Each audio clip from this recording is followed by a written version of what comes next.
Kekong Rebecca V. Suchiang, kepada ke Officer IAS Kepala Shong Thai, bat ke Chief Secretary Barim Jong ke Sorkar Jylla, ha kalai terik uyayong arajar arpusan kelabam Smai ban shimti pat ya ke kam kum ke State Chief Information Commissioner ke Ningkong ha ke Jylla. Ya ke jingelang penbam Smai, lalek da ulat ke Jylla, UCH Vijaya Shankar ha ke bala penlong haraj bahawan Shillong, ha ke jinge don lang ki Officer Sorkar Jong ke Jylla, nalor kiwei pan. Having been appointed State Chief Information Commissioner, solemnly affirm that I will bear true faith and allegiance to the Constitution of India, by a law established, and I will uphold the sovereignty and integrity of India, that I will duly and faithfully, and to the best of my ability, knowledge and judgment, perform the duties of my office without fear or favour, affection or ill will, and that I will uphold the Constitution and the laws.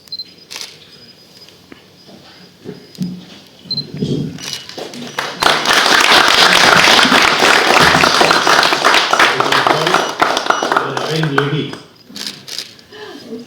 Please.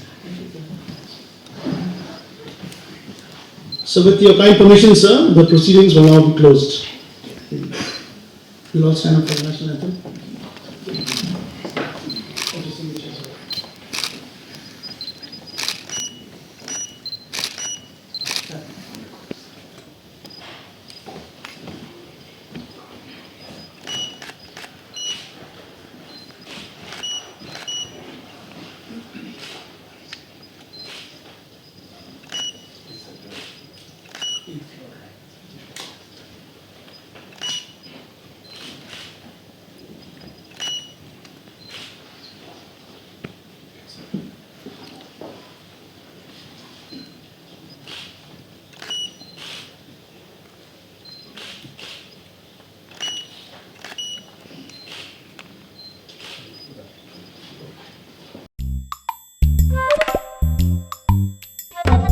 Habatin, pej bahagi kishap, kashap plus F.